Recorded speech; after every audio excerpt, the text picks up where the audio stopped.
High friend welcome to Tapati kitchen. आजकेर पर्वे तुम्हादेर साथे आरो एकटी नतून रेसिपि शेयर करब। पुरो दोकानेर मतन আমলকির आचारेर रेसिपि सहजेई किभाबे बाड़ीते तैरी करे नेबे। आजकेर रेसिपिते थाकছে अनेक टिप्स एंड ट्रिक्स। এই টিপসগুলো ফলো করলে পুরো দোকানের মতন আমলকির আচারের রেসিপি সহজেই বাড়িতে তৈরি করে নিতে পারবে। আমলকির আচার বানানোর জন্য এখানে আমি 500 মতন আমলকি নিয়ে নিয়েছি। এবার আমলকিগুলো ভালো করে ধুয়ে নেব। আমলকিগুলো ধুয়ে নেওয়ার জন্য এখানে একটা বোল নিয়ে নিয়েছি। এই বোলের ভিতরে জল নিয়ে নেব। বোলের ভিতরে জল নিয়ে নিয়েছি। এবার আমলকিগুলো ভালো করে জল দিয়ে ধুয়ে নেব। এখানে জলের মধ্যে আমি সবকটা আমলকি নিয়ে নিয়েছি। এবার আমলকিগুলো ভালো করে নাড়াচাড়া করে ধুয়ে নেব। আমলকিগুলো ধুয়ে নিলেই দেখতে পারবে আমলকির থেকে কতটা ময়লা বেরিয়ে আসবে। আমলকিগুলো ভালো করে ধুয়ে এবার আরেকটা বোলের ভিতরে আমি আমলকিগুলো তুলে নেব। আমলকিগুলো ভালো করে ধোয়া হয়ে গেছে। এবার আমলকিগুলো আমি ভাপ দিয়ে নেব। আমলকিগুলো ভাপানোর জন্য এখানে একটা হাঁড়ি নিয়ে নিয়েছি। এবার হাঁড়ির ভিতরে বেশ কিছুটা জল নিয়ে নেব। হাঁড়ির ভিতরে বেশ কিছুটা জল নিয়ে নিয়েছি। আমলকিগুলো ভাপিয়ে নেওয়ার জন্য একটি সুতির কাপড় নিয়ে হাঁড়ির মুখটা ভালো করে বেঁধে নেব। এইভাবে একটি সুতির কাপড় নিয়ে নিয়েছি। হাঁড়ির মুখটা ভালো করে বেঁধে নেব যাতে না খুলে যায়। এখানে হাঁড়ির মুখটা ভালো করে বেঁধে নিয়েছি। এবার আমি গ্যাসের ওভেনের উপরে হাঁড়িটা বসিয়ে দেব। গ্যাসের ওভেনের উপরে হাঁড়িটা বসিয়ে দিয়েছি। এবার আমলকিগুলো হাঁড়ির উপরে সাজিয়ে দেব। এইভাবে ভালো করে আমলকিগুলো আমি হাঁড়ির উপরে সাজিয়ে দেব যাতে না পড়ে যায় হাঁড়ির উপর থেকে। আমি সবকটা আমলকি ভালো করে হাঁড়ির উপরে সাজিয়ে দিয়েছি। এবার আমলকিগুলো ঢাকা দিয়ে আমি ভাপিয়ে নেব। আমলকিগুলো আমি 7 থেকে 8 মিনিট মতন ঢাকা দিয়ে ভাপ দিয়ে নেব। 7 থেকে 8 মিনিট পরে ঢাকনাটা খুলে নেওয়ার পরেই তোমরা দেখতেই পাচ্ছ আমলকির কালারটা চেঞ্জ হয়ে গেছে আর আমলকিগুলো সিদ্ধ হয়ে গেছে। এবার আমলকিগুলো আমি একটি প্লেটের উপরে নামিয়ে নেব। এখানে সবকটা আমলকি আমি একটা প্লেটের উপরে নামিয়ে নিয়েছি। এবার আমলকিগুলো ঠান্ডা হওয়া অবধি অপেক্ষা করব। এখানে আমলকিগুলো ঠান্ডা হয়ে গেছে। এবার আমলকিগুলো আমি কেটে নেব। আমলকিগুলো আমি পুরোপুরি কাটবো না, এইভাবে একটা কাঁটা চামচ দিয়ে আমলকিগুলো ছিদ্র করে নেব যাতে আমলকির ভিতরে পুরো মশলাটা যায়। এইভাবে আমলকিগুলো ছিদ্র করে নিলেই আমলকির ভিতরে পুরো মশলাটা যাবে আর আমলকি খেতেও ভালো লাগবে। এখানে আমি সবকটা আমলকি একইভাবে এইভাবে কাঁটা চামচ দিয়ে ছিদ্র করে নেব। এখানে সবকটা আমলকি ভালোভাবে এইভাবে কাঁটা চামচ দিয়ে আমি ছিদ্র করে নিয়েছি। আমলকিগুলো ভালো করে ছিদ্র করা হয়ে গেছে। এবার আমি আমলকিগুলো আচার তৈরি করে নেব। আমলকির আচার বানানোর জন্য এখানে আমি কড়াই বসিয়ে দিয়েছি। কড়াইটা গরম হয়ে আসার পরে দিয়ে দেবো সর্ষের তেল।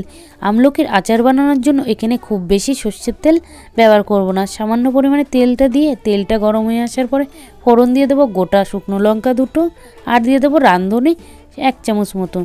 এই মশলাগুলো সামান্য পরিমাণে ভেজে নেব। এই ফোড়নটা সামান্য পরিমাণে ভেজে নেওয়ার পরে এবার এর ভিতরে দিয়ে দেবো ভাপিয়ে রাখা আমলকিগুলো।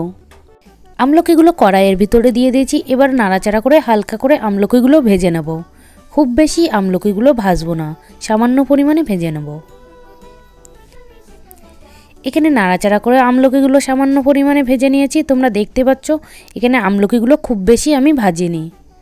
আমলকিগুলো ভাজা হয়ে গেছে। এবার আমলকির মধ্যে গুড় দিয়ে দেব। এখানে আমি 200 মতন গুড় নিয়ে নিয়েছি আমলকির আচার বানানোর জন্য। এবার নাড়াচাড়া করে আমলকির সাথে গুড়টা মিশিয়ে নেব। তোমরা অনেকেই আছো গুড়টা গলানোর জন্য আগে থাকতে জল ব্যবহার করো। এখানে আমি কোনো জল ব্যবহার করব না। জল ব্যবহার করলে আচারটা খুব বেশি দিন ভালো থাকবে না, সেই কারণে আমি বলছি জলটা ব্যবহার করবে না আচার বানানোর সময়। তোমরা দেখতে পাচ্ছ এখানে গুড়টা সামান্য পরিমাণে গলে গেছে। এবার আমি ঢাকা দিয়ে গুড়টা পুরোপুরি গলিয়ে নেব। 2 থেকে 3 মিনিট মতন ঢাকা দিয়ে রান্না করে নেওয়ার পরেই তোমরা দেখতেই পাচ্ছ গুড়টা পুরোপুরি গলে গেছে। এখানে গুড়টা পুরোপুরি গলে গেছে। এবার এর ভিতরে দিয়ে দেবো গুঁড়ো চিনি। এখানে আমি চিনিটা গুঁড়ো করে নিয়েছি। তোমরা চাইলে আস্ত চিনিও ব্যবহার করতে পারো। গুঁড়ো চিনি ব্যবহার করলে তাড়াতাড়ি আচারের সাথে চিনিটা মিশে যাবে।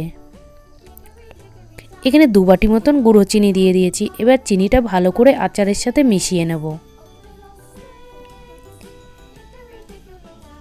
এখানে আচারের সাথে ভালো করে চিনিটা মিশিয়ে নিয়েছি। এবার লো ফ্লেমে আমি আচারটা রান্না করে নেব। এখানে চিনিটা ভালো করে মেশানো হয়ে গেছে। এবার আমি ঢাকা দিয়ে আচারটা রান্না করে নেব বেশ কিছুক্ষণ।